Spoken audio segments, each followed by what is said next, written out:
Hello friend, आप सभी का हमारे यूट्यूब चैनल यस के टीच स्टडी में स्वागत है। तो फ्रेंड, जैसा कि हमने अपने पिछली वीडियो में देखा था कि हमारा जो फॉल्ट होता है वह कितने प्रकार के होते हैं। अब देखेंगे आगे ओवर करंट इलेक्ट्रिकल फॉल्ट के बारे में। चलिए चलते हैं अपनी वीडियो पर। तो देखिए, ओवर करंट इलेक्ट्रिकल फॉल्ट यानी कि अति विद्युत धारा प्रभाव। तो देखिए, इसमें अति विद्युत धारा में होता क्या है कि हमारे जो धारा के कारण जो फॉल्ट होता है, अर्थात बहुत ज़्यादा शक्ति बढ़ जाती है, ठीक है, उसी कारण फॉल्ट उत्पन्न होता है। चलिए चलते हैं अपनी परिभाषा पर।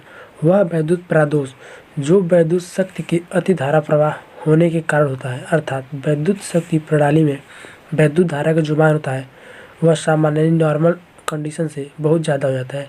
जैसे हमारी घरों में से 220 वोल्ट आ रही है और अचानक वह बढ़कर 440 वोल्ट पहुंच जाए, जिसके कारण हमारे घर में लगे हुए छोटे उपकरण खराब हो जाते हैं, ठीक है। सेम टू सेम इसी प्रकार से ओवर करंट इलेक्ट्रिकल फॉल्ट में होता है। चलिए अब आगे चलते हैं। देखिए, इसके मुख्य कारण निम्न है, अर्थात जो हमारा विद्युत धारा में सामान्य धारा से अधिक बढ़ जाती है, जो हमारी विद्युत धारा है वह नॉर्मल कंडीशन से बहुत ज़्यादा बढ़ जाती है, तो वह किन किन कारण होता है उसके बारे में आज जानते हैं। तो देखिए, हमारा पहला है शॉर्ट सर्किट इफेक्ट के कारण, अर्थात परिपथ में शॉर्ट सर्किट हो जाने के कारण। और देखिए, कोरोना लीकेज के कारण, ओवरलोड इफेक्ट के कारण, लो पावर फैक्टर के कारण इत्यादि, ये सब शॉर्ट सर्किट के अंतर्गत आते हैं। जैसे हमारा कोरोना लीकेज कब कब होता है, ये देखिए, जैसा कि हमने अपने 4th सेमेस्टर में पढ़ा था ट्रांसमिशन डिस्ट्रीब्यूशन में कोरोना लीकेज। इससे हमारा कोई वायर है तो वायर पे अत्यधिक नमी हो जाती है, या फिर जब इन तारों के बीच जो हमारी वायु है वह सुचालक की तरह कार्य करने लगती है, तब हमारा यहाँ पर शॉर्टिंग के रूप में प्राप्त होता है, ठीक है। अब चलिए देखिए, कोरोना लीकेज फॉल्ट क्या होता है, यानी किरीट क्षरण प्रभाव। तो देखिए, इसके बारे में पढ़ते हैं। कोरोना लीकेज यानी किरीट क्षरण प्रभाव।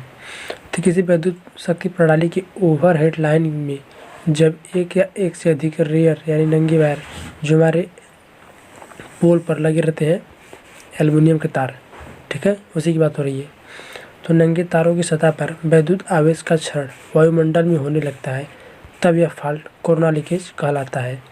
जैसा कि हमने ऊपर ही बताया था कि जब हमारे वायर होते हैं और जो उनके बीच में एयर गैप होता है वह एक प्रकार के सुचालक की तरह कार्य करने लगते हैं, तो इनके बीच और इनके बीच में जो हमारे वायु होते हैं सुचालक की तरह कार्य करने लगते हैं, तो हमारे धारा जो है वायुमंडल के अपने चारों तरफ एक आवेश के रूप में एक कह सकते हैं कि पावर आसपास जनरेट कर देते हैं, जिसके कारण हमारी कोरोना लीकेज या फिर हिसिंग की आवाज़ उत्पन्न होती है। और साथ ही साथ उसमें देखेंगे तो हमारी ब्लू यानी बैगनी रंग की स्पार्किंग भी नजर आती है, वही होता है हमारा कोरोना लीकेज।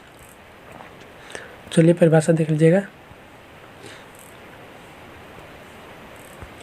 चलिए अब आते हैं कोरोना कहते हैं cause of corona leakage fault, यानी कि हमारे जो है कोरोना लीकेज के फॉल्ट के क्या क्या कारण हैं, ठीक है।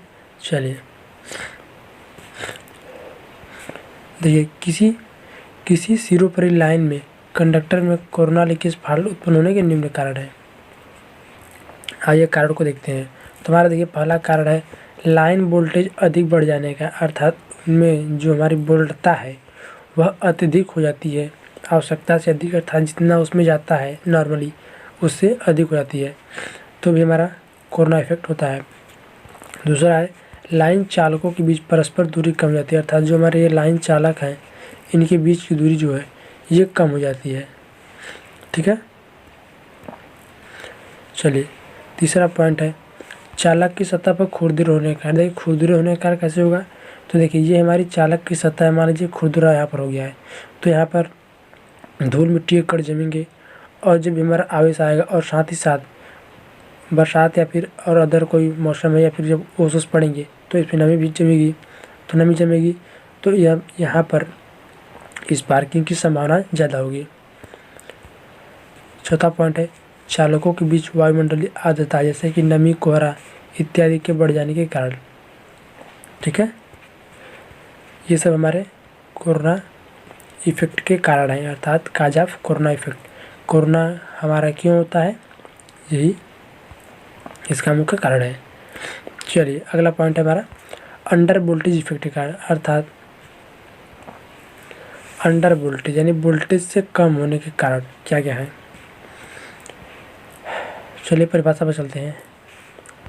वह वैद्युत प्रादोष जो विद्युत शक्ति प्रणाली में निम्न वोल्टेज का कारण बनता है, अर्थात जिसके कारण विद्युत शक्ति का वोल्टेज सामान्य वोल्टेज से कई गुना घट जाता है, तो इसे हम कहते हैं अंडर वोल्टेज इफेक्ट। तो देखिए सीधी सी बात है कि जब देखिए ओवर वोल्टेज में हमारा वोल्टेज बढ़ जा रहा था, जबकि अंडर वोल्टेज में हमारा सामान्य वोल्टेज से काफ़ी अत्यधिक कम हो जाएगा। जैसे कि हमारा 220 वोल्ट आ रहा है, 220 वोल्ट ना आकर 150 आ जाए, 100 आ जाए, उस प्रकार से कहते हैं अंडर वोल्टेज इफेक्ट। अब देखिए अंडर वोल्टेज इफेक्ट के क्या क्या कारण हैं। तो देखिए अंडर वोल्टेज इफेक्ट के भी दो कारण हैं, शॉर्ट सर्किट और एसी सर्किट में असफलता। ये सब हमारे दो कारण हैं। ठीक है, अब चलिए हम देखेंगे अपना अगला फॉल्ट, उत्प्लाव्य प्रभाव यानी सर्ज फॉल्ट। तो देखिए सर्ज फॉल्ट में क्या होता है, सर्ज फॉल्ट में देखिए कोई भी हमारी वोल्टेज है, मतलब कोई भी हमारी फ्रीक्वेंसी है, वह same to same voltage form को उत्पन्न करती है, अर्थात वोल्टेज वेव फॉर्म उत्पन्न करती है, तो यही हमारा सर्ज फॉल्ट होता है। चलिए परिभाषा पर चलते हैं। देखिए वह विद्युत प्रादोष जो विद्युत शक्ति प्रणाली में हाई फ्रीक्वेंसी को हाई वोल्टेज की वेव फॉर्म उत्पन्न करती है, तो सीधे से कह सकते हैं कि वह विद्युत प्रादोष होता है जो हाई फ्रीक्वेंसी को हाई वोल्टेज की वेव फॉर्म में उत्पन्न करता है, तो ये हमारा होता है सर्ज फॉल्ट। और अगला फॉल्ट है हमारा आरपीएफ यानी रिटर्न पावर फॉल्ट। तो देखिए रिटर्न पावर फॉल्ट में क्या होगा, जो हमारी करंट जाएगी वही पावर सिस्टम में रिवर्स होने का जो फॉल्ट होता है। ठीक है, तो देखिए परिभाषा, वह विद्युत शक्ति जो पावर सिस्टम में इंटरकनेक्टेड पावर सिस्टम के रिवर्स होने के कारण जो फॉल्ट उत्पन्न होता है।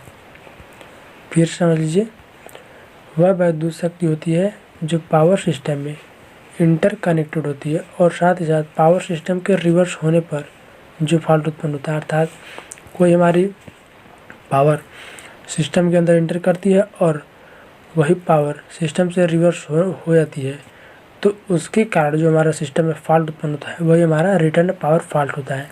ठीक है, चलिए चलते हैं अब अगली टॉपिक पर। चलिए फ्रेंड, अब हमारा अगला टॉपिक है effect of fault in system, अर्थात सिस्टम के अंदर जो फॉल्ट होता है उससे उसकी विश्वसनीयता और स्थायित्व पर क्या प्रभाव पड़ता है। ठीक है, यानी कोई हमारा सिस्टम है, जब उसमें कोई फॉल्ट उत्पन्न होता है तो उसकी विश्वसनीयता यानी रिलायबिलिटी और स्टेबिलिटी पे क्या प्रभाव पड़ता है, ये हम देखेंगे। तो नॉर्मली सी बात है, जब हमारे कोई सिस्टम पर फॉल्ट उत्पन्न होगा तो उसकी विश्वसनीयता के साथ साथ स्थायित्व भी घटेगा। ठीक है, चलिए अब चलते हैं अपने परिभाषा पर। तो देखिए जब किसी पावर सिस्टम में फॉल्ट होता है तो उस सिस्टम की विश्वसनीयता और स्थायित्व पर प्रभाव पड़ता है। अब यही क्या प्रभाव पड़ता है ये हम देखेंगे। देखिए पहला है फॉल्ट होने के कारण वेरी हाई फॉल्ट करंट का प्रवाह होने लगता है। जाहिर सी बात है, फॉल्ट होगा तो हमारी जो धारा या वोल्टेज है वो अत्यधिक तेज़ी से बहेगा, जिसकी वजह से पावर सिस्टम में लगा इक्विपमेंट खराब हो जाता है। अब जाहिर सी बात है, जब शॉर्टिंग होगी तो पावर के साथ साथ करंट भी बढ़ेगा और उसमें लगा इक्विपमेंट जो छोटा है बड़ा है उस हिसाब से ख़राब हो जाएगा, ज़्यादा वोल्टेज या फिर करंट पाएगा तो। देखिए दूसरा है फॉल्ट होने पर बहुत अधिक मात्रा में फॉल्ट करंट उत्पन्न होता है और इसकी वजह से कंडक्टर ओवरहीट और मैकेनिक स्ट्रेस हो जाता है, अर्थात उसमें जो हमारा कंडक्टर है, चालक होता है, वो अत्यधिक गर्म हो जाता है और उसके साथ साथ लचकदार हो जाता है। ज़्यादा गर्म करने पर उसमें मैकेनिकल स्ट्रेंथ आ जाती है। अगला है तेज़ हवा के झोंके से आग लगने का खतरा हमेशा बना रहता है और यदि फॉल्ट लंबे समय तक बना रहा तो सिस्टम में विभिन्न भागों तक आग फैल सकती है, अर्थात इसका कहने का मतलब है कि जब भी हमारा फॉल्ट उत्पन्न होता है तब देखिए उसमें आग लगने का खतरा तो नॉर्मली सी बात है बना ही रहेगा। और अगर मान लीजिए अचानक हवा के संपर्क में आया तो साथ ही साथ वह आग पूरे सिस्टम के अंदर फैल जाएगी, जिसके कारण खतरा और बढ़ जाएगा। चौथा पॉइंट है, फॉल्ट की वजह से ओवर हीट होता है। ज़ाहिर सी बात है फॉल्ट होगा, उसके साथ ही साथ उसके जो आसपास के वायर होंगे वो भी ओवर हीट होंगे और अत्यधिक ज़्यादा वोल्टेज या करंट है तो हमारे सिस्टम के अंदर आएगा और सिस्टम भी हमारा हीट होगा, और जिसकी वजह से कंडक्टर का इंसुलेटर ख़राब हो जाता है और उसकी लाइफ भी कम हो जाती है। ठीक है, इतना तो आपको समझ में आएगा अच्छे तरीके से कि जब भी हमारा कोई फॉल्ट सिस्टम में होगा तो उसकी स्टेबिलिटी और विश्वसनीयता यानी रिलायबिलिटी दोनों घटेगी। और इसे आप अपने हिसाब से पेपर में लिखिएगा समझ कर। ठीक है, चलिए हम चलते हैं अपने अगले पॉइंट पर। तो देखिए इसको समझने के लिए नॉर्मल सा फार्मूला है कि स्टेबिलिटी फॉल्ट करंट के प्रतिलोमानुपाती होती है, अर्थात स्टेबिलिटी प्रोपोर्शनल 1 फॉल्ट करंट। ठीक है, अब देखिए जब हमारा फॉल्ट करंट होगा तो व्युत्क्रमानुपाती 1/ZF। ठीक है, अब चलिए हम अपने अगले पॉइंट पर चलते हैं।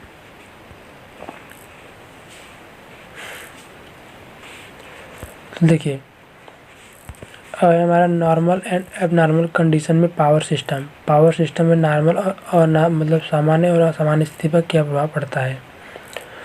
तो चलिए ये भी देखते हैं कि जैसा है कि सामान्य स्थितियों में भिन्न भिन्न वे स्थितियाँ जो विद्युत शक्ति प्रणाली में विद्युत रोधन के इंसुलेटर असफल के बगैर उत्पन्न होते हैं तथा कायम रहते हैं, एबनॉर्मल कंडीशन कहलाता है।